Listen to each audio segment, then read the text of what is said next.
আলাইকুম সবাইকে welcome to 7 minute classroom. আজকে আমরা তোমাদের পঞ্চম শ্রেণীর বাংলাদেশ ও বিশ্ব পরিচয় বইয়ের অধ্যায় 6 পার্ট 1 সম্পর্কে আলোচনা করব। তো অধ্যায় 6 নাম হচ্ছে জলবায়ু ও দুর্যোগ। অর্থাৎ আমরা জলবায়ু বলতে কি বুঝি আর দুর্যোগ বলতে কি বুঝি। আমরা বলতে পারি কোনো স্থানের যদি আমরা কোনো নির্দিষ্ট স্থানে একটা আবহাওয়ার পরিবর্তনের নির্দিষ্ট ধারাকে আমরা জলবায়ু বলতে পারি। আর এই জলবায়ুটা কিন্তু সাধারণত 30 থেকে 40 বছরের গড় অবস্থা কে বলা হচ্ছে জলবায়ু। আর দুর্যোগটাকে কি বলা হচ্ছে, আমরা বিভিন্ন জানি যে প্রাকৃতিক কারণে, বিভিন্ন ভৌগোলিক কারণে, মানুষের কর্মকাণ্ডের কারণে কিন্তু বিভিন্ন দুর্যোগ সৃষ্টি হচ্ছে, যেমন বন্যা, ঘূর্ণিঝড়, ভূমিকম্প, এগুলোকেই বলা হচ্ছে দুর্যোগ। এখন আমরা আজকে জানবো মূলত জলবায়ু পরিবর্তন সম্পর্কে। তো এখানে বলেছে কোনো স্থানের স্বল্প সময়ের গড় তাপমাত্রা ও গড় বৃষ্টিপাতকে আবহাওয়া বলে। কোনো স্থানের আবহাওয়া পরিবর্তনের নির্দিষ্ট ধারাই জলবায়ু। জলবায়ু হলো কোনো স্থানের বহু বছরের আবহাওয়ার গড় অবস্থা। সাধারণত 30 থেকে 40 বছরের বেশি সময়ের আবহাওয়ার গড়কে জলবায়ু বলা হয়। প্রাকৃতিক অবস্থান এবং জলবায়ুগত কারণে বাংলাদেশে বন্যা, ঘূর্ণিঝড়, ভূমিকম্পের মতো নানা প্রাকৃতিক দুর্যোগের ঝুঁকি রয়েছে। অর্থাৎ এখানে আশা করি তোমরা কি বলেছো বুঝতে পেরেছো। এখানে মূলত আবহাওয়া কি, আবহাওয়াটাকে বলা হচ্ছে কোনো স্থানের স্বল্প সময়ের, অর্থাৎ 1-1.5 ঘন্টা বা 1-2 দিনের সময়ের তাপমাত্রা এবং গড় বৃষ্টিপাতকে বলা হচ্ছে আবহাওয়া। আর জলবায়ু বলা হচ্ছে 30 থেকে 40 বছর বা অনেক বেশি সময়ের আবহাওয়ার গড়কে বলা হচ্ছে জলবায়ু। এখন প্রাকৃতিক অবস্থান এবং জলবায়ুগত কারণে কিন্তু বাংলাদেশ বিভিন্ন দুর্যোগের জন্য ঝুঁকি রয়েছে বাংলাদেশের, যেমন ভূমিকম্প, বন্যা, ঘূর্ণিঝড়। তারপর এখানে কি বলেছে, বিভিন্ন কারণে বিশ্বের জলবায়ু বদলে যাচ্ছে। এর একটি অন্যতম কারণ মানবসৃষ্ট দূষণ, যেমন শিল্প কলকারখানা এবং যানবাহনের ধোঁয়া। তারপর এর ফলে বিশ্বের তাপমাত্রা বেড়ে যাচ্ছে। তাপমাত্রা বেড়ে যাওয়ায় একদিকে বরফ গলে যাচ্ছে, অন্যদিকে জলাশয় শুকিয়ে যাচ্ছে, ফলে পরিবেশের ক্ষতি হচ্ছে। এখানে মূলত কি বুঝিয়েছে বলো দেখি। এখানে বলা হয়েছে যে বিভিন্ন কারণে বিশ্বের জলবায়ু বদলে যাচ্ছে বা পরিবর্তন হচ্ছে। এর একটা অন্যতম কারণ হচ্ছে মানবসৃষ্ট দূষণ।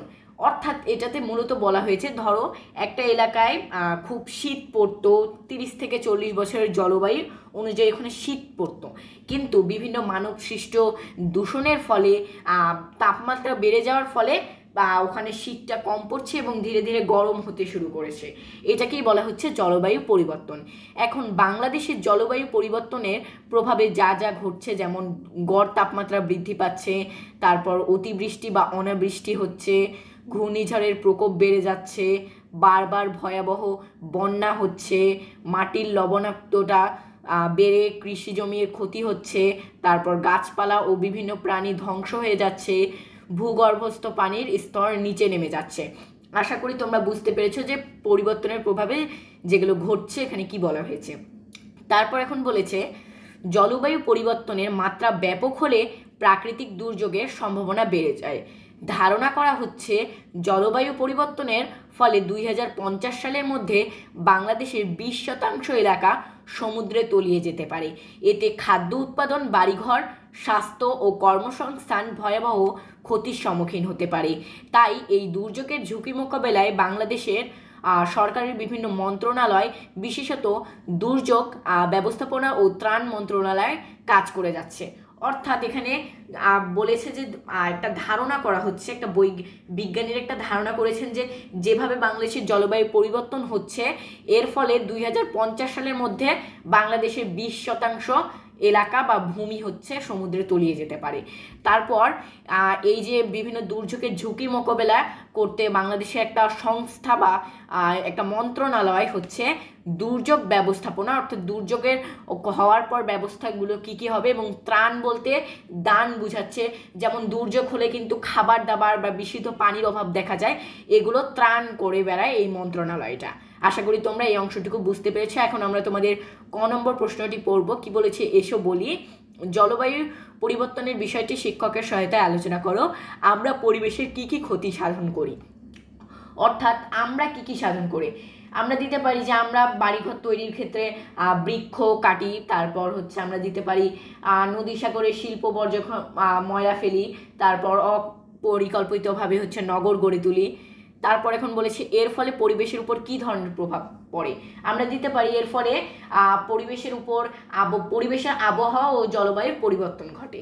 তারপর পরিবেশের বিপর্যয়ে পৃথিবী কী ধরনের ক্ষতির সম্মুখীন হবে, বলো দেখি। এটা হবে পরিবেশের বিপর্যয়ের ক্ষেত্রে হচ্ছে পৃথিবীর আবহাওয়া উত্তপ্ত হবে। এছাড়া তোমরা আরও দিতে পারো নানা ধরনের প্রাকৃতিক দুর্যোগ হওয়ার সম্ভাবনা বেড়ে যাবে, যেমন ঘূর্ণিঝড়, জলোচ্ছ্বাস ইত্যাদি।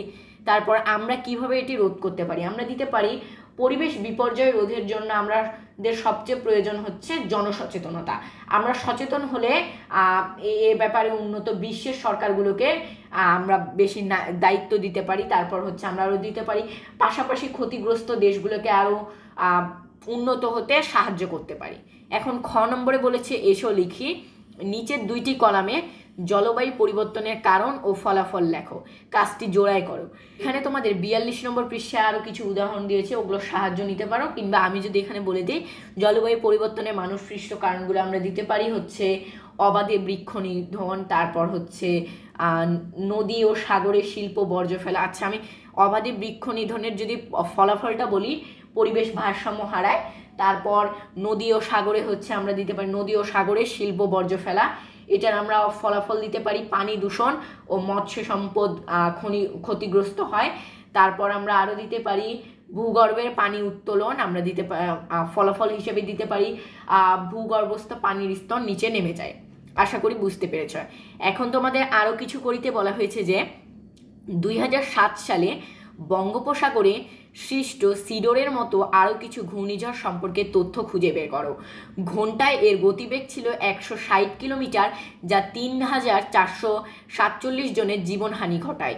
2009 সালের ঘূর্ণিঝড় আইলায় 330 জন মানুষ মারা যায়, 8208 জন নিখোঁজ হয় এবং 10 লক্ষেরও বেশি মানুষ গৃহহীন হয়ে পড়ে। ঘূর্ণিঝড়গুলো সম্পর্কে তোমার পরিবারের লোকজনের শিক্ষকের কি মনে আছে তা জেনে নাও। এটা তোমরা তোমার পরিবারের বা শিক্ষকদের বলতে পারো যে আপনি কি সেই সময় কিভাবে ঘূর্ণিঝড়টি হয়েছিল এই সম্পর্কে তথ্য সংগ্রহ করতে পারো। এখন তোমাদের বলা হয়েছে ঘ নম্বর যাচাই করি, তাপমাত্রা বেড়ে গেলে পরিবেশের কি কি ক্ষতি হয়। আমরা দিতে পারি যে তাপমাত্রা বেড়ে গেলে প্রথমত পৃথিবীর 2 মেরুর বরফ গলে সমুদ্র পৃষ্ঠের উচ্চতা বেড়ে যায়। সমুদ্র পৃষ্ঠের উচ্চতা বেড়ে গেলে নদীর হচ্ছে কৃষি জমিতে লবণাক্ত পানি প্রবেশ করে, আর দ্বীপ রাষ্ট্রগুলো তখন ডুবে যাওয়ার শঙ্কায় পড়ে যায়। তারপর আমরা দিতে পারি এছাড়া ঘূর্ণিঝড়ের প্রকোপ বাড়ে, সর্বোপরি প্রাকৃতিক ভারসাম্য নষ্ট হয়। আমরা মূল কথা দিয়ে দিতে পারি যে প্রাকৃতিক ভারসাম্য নষ্ট হয়। আশা করি তোমরা এই পার্টটি খুব সুন্দরভাবে বুঝতে পেরেছ। এরপর আমরা তোমাদের পার্ট 2 সম্পর্কে আলোচনা করব। আজকে এতটুকুই, তবে এরপরের ভিডিওতে সবাইকে আল্লাহ হাফেজ।